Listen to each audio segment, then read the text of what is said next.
नमस्कार, आप देख रहे हैं 4 PM और मैं हूं अभिषेक मिश्रा। दावा 400 पार का हो और अपने दम पर बहुमत के लायक सीटें भी ना आए तो जाहिर तौर पर उसका हश्र क्या होता है, ये भारतीय जनता पार्टी और प्रधानमंत्री नरेंद्र मोदी से बेहतर कोई नहीं जानता। एक के बाद एक सहयोगी झटका दे रहे हैं, एक के बाद एक सहयोगी चिंताएं बढ़ा रहे हैं, या इन दोनों शब्दों से ज्यादा सही शब्द ये होगा कि एक के बाद एक सहयोगी आंख दिखा रहे हैं। बिहार में चिराग पासवान तो आंख दिखा ही रहे थे और लगातार दिखा रहे थे। ऐसा लगता है कि नीतीश कुमार ने भी तैयारी कर ली है और चिराग पासवान से ज्यादा नीतीश कुमार और जेडीयू बीजेपी और मोदी की चिंताएं बढ़ाने वाली हैं, उनकी मुसीबत बढ़ाने वाली है। एक बड़ा घटनाक्रम हुआ है आज। वैसे तो बिहार की राजनीति में खेल ही हो रहे हैं, सुबह से शाम तक खेल हो रहे हैं और मैं अक्सर जब आपसे बात कर रहा हूं तो लगातार आपको बता भी रहा हूं कि बिहार में बड़ी खबरों का मौसम आ गया है। चुनाव पहले विधानसभा के झारखंड में है, लेकिन झारखंड की जो सियासी हलचल है उससे कहीं ज्यादा बिहार की सियासी हलचल तेज है। नीतीश कुमार के बारे में ये बात हम आपको क्यों कह रहे हैं कि नीतीश कुमार चिराग पासवान से ज्यादा टेंशन देने वाले हैं या चिराग से ज्यादा मोदी की मुसीबत बढ़ा देने वाले हैं। वैसे तो ऐसा लगता है कि कंपटीशन ही चल रहा है, चिराग ज्यादा बढ़ाएंगे कि नीतीश ज्यादा बढ़ाएंगे, सहयोगी दल बढ़ा ही रहे हैं। नीतीश कुमार के बारे में खबर है, उनकी पार्टी जेडीयू इंडिया गठबंधन के साथ खड़ी दिखाई दे रही है। चिराग पासवान तो वैचारिक रूप से इंडिया गठबंधन के साथ खड़े दिखाई दे रहे हैं, लेकिन जेडीयू ने उससे आगे बढ़कर कुछ कर दिया है। 2 कदम आगे चिराग पासवान से चली गई है जेडीयू। दिल्ली में खेल हुआ है और दरअसल खेल ये हुआ है कि दिल्ली में विपक्षी नेताओं के साथ जेडीयू की जो जुगलबंदी है, जेडीयू का जो गठजोड़ है, तात्कालिक तौर पर ही, तात्क्षणिक गठजोड़ ही लेकिन सामने आया है। मामला यह है कि दिल्ली में मुस्लिम संगठन अल गुद्स ने गाजा और फिलिस्तीन को लेकर बैठक की। इसमें समाजवादी पार्टी के सांसद जावेद अली खान, जो मीडिया रिपोर्ट्स के हवाले से जानकारी सामने आई है, वो जानकारी हम आपको बता रहे हैं कि समाजवादी पार्टी के सांसद जावेद अली खान और मोहिबुद्दुल्लाह नदवी, पूर्व सांसद मोहम्मद अदीब, कांग्रेस प्रवक्ता मीम अफजल और पूर्व सांसद कुमर दानिश अली शामिल थे। और इस बैठक में जेडीयू के राष्ट्रीय अध्यक्ष नीतीश कुमार के राजनीतिक सलाहकार और पार्टी के मुख्य प्रवक्ता केसी त्यागी भी पहुंचे।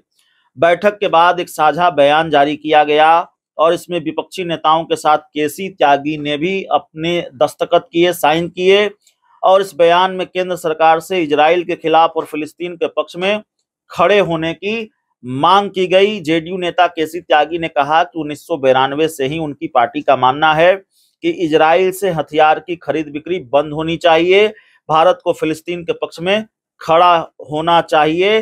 केसी त्यागी ने पूर्व प्रधानमंत्री अटल बिहारी वाजपेयी का हवाला दिया और कहा कि वे भी फिलिस्तीन के साथ थे। भारत उन देशों में शामिल है जिसमें फिलिस्तीन को सबसे पहले मान्यता दी गई, लिहाजा अब भी भारत को मजबूती के साथ फिलिस्तीन के पक्ष में खड़े होना चाहिए। तो ये तो दिल्ली वाले खेल की बात हो गई। दिल्ली में नीतीश कुमार के सलाहकार, दिल्ली में जेडीयू के जो बड़े नेता हैं केसी त्यागी, वो विपक्षी सांसदों की, पूर्व सांसदों की, मुस्लिम संगठन की बैठक में शामिल होते हैं और इजराइल और फिलिस्तीन को लेकर जो बात उन्होंने कही वो हमने आपको बताई। इस बैठक में जो निर्णय लिया गया और जिस तरह की मांग भारत सरकार से की गई है। अब पटना वाले खेल पर आ जाइए। देखिए, वक्फ संशोधन अधिनियम बिल को लेकर बिहार की राजनीति गरमाई हुई है, बिहार की राजनीति की गर्माहट बढ़ी हुई है। चिराग पासवान ने आंख दिखाना शुरू किया या आंख दिखाया, ताबड़तोड़ आंख दिखाया वक्फ संशोधन बिल को लेकर। तो स्थिति ये आ गई कि चिराग पासवान तो इसकी मुखालफत कर ही रहे थे। उनकी पार्टी के एक जिलाध्यक्ष ने यहां तक कह दिया कि मोदी मुसलमानों के दुश्मन हैं। उनकी पार्टी के जिलाध्यक्ष ने यहां तक कह दिया कि अगर स्वर्गीय रामविलास पासवान गोधरा कांड पर इस्तीफा दे सकते हैं तो आगे कुछ भी हो सकता है। इतनी बड़ी बात चिराग पासवान की पार्टी के जिलाध्यक्ष ने कही है। तो जाहिर तौर पर चिराग पासवान आंख दिखा रहे हैं, चिराग पासवान मोदी की मुसीबत बढ़ा रहे हैं, लेकिन अब जेडीयू भी बढ़ाने वाली है। जेडीयू ने इस बिल का समर्थन किया और ललन सिंह, जो जेडीयू के पूर्व राष्ट्रीय अध्यक्ष, केंद्रीय मंत्री, जेडीयू के सांसद, उन्होंने कहा कि कोई संस्था अगर निरंकुश हो जाए तो सरकार को पूरा हक है उसको ठीक ठाक करे। इस तरह की बात ललन सिंह ने कही।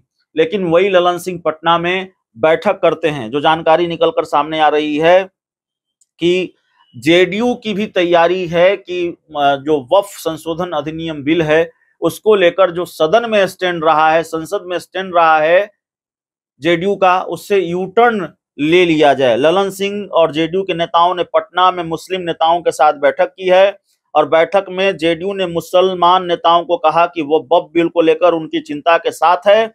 इस बिल पर विचार करने के लिए संसदीय कमेटी बनाई गई है। इस कमेटी में जेडीयू के सांसद दिलेश्वर कामत सदस्य हैं। वे कमेटी में की बैठक में मुसलमानों के हित की बात उठाएंगे। दरअसल याद रखिए, बिहार में विधानसभा का चुनाव है और जब भी कोई चुनाव हो, विधानसभा के चुनाव हो, विधानसभा का उपचुनाव हो, लोकसभा का चुनाव हो, मुसलमान वोटरों को लुभाने के लिए तमाम तरह की कवायद की जाती है। राजनीतिक दलों की चिंताओं में यह चिंता सबसे प्राथमिकता होती है इस चिंता की, या ये चिंता सबसे शीर्ष में शामिल होती है चिंताओं की लिस्ट में कि मुसलमान वोटरों को कैसे साधा जाए। और एमवाई समीकरण आरजेडी का समीकरण है, जेडीयू भी इसकी कोशिश कर रही है। और अभी तो एक नया खिलाड़ी मैदान में है, प्रशांत किशोर। वो तो मुस्लिम अल्पसंख्यकों का सम्मेलन कर रहे हैं, आगे भी करने वाले हैं, मुस्लिम वोटरों को साधने के लिए वो भी कोशिश कर रहे हैं।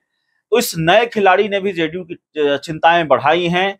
जेडीयू के नेता हैं गुलाम गौस, उनसे हमारी बात हो रही थी। उन्होंने कहा कि ललन सिंह की अपनी राय हो सकती है, ये पार्टी का स्टैंड नहीं है। बीजेपी को क्या सिर्फ मुसलमान ही दिखते हैं?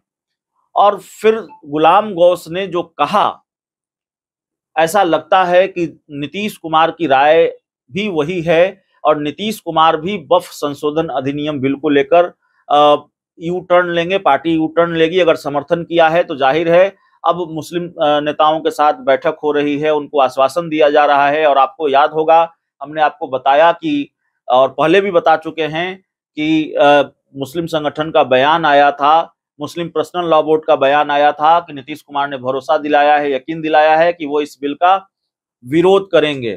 तो अब तक तो चिराग पासवान मोदी की मुसीबत बढ़ा रहे थे, उनकी चिंताएं बढ़ा रहे थे। इस लिस्ट में नीतीश कुमार भी शामिल हो गए हैं, इस फहरिस्त में नीतीश कुमार का नाम भी शामिल है। जेडीयू भी ऐसा लगता है कि अब बीजेपी की मुसीबत बढ़ाने वाली है, चिंताएं बढ़ाने वाली है।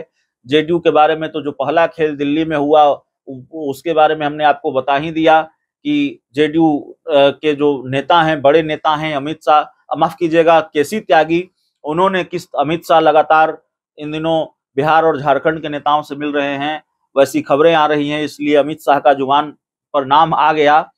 तो केसी त्यागी ने विपक्षी सांसदों के साथ, पूर्व सांसदों के साथ बैठक में शामिल हुए। केसी त्यागी सिग्नेचर किया फिलिस्तीन और उसके मुद्दे पर, और एक बयान भी उन्होंने दिया है, जाहिर तौर पर भारत सरकार से मांग भी की है।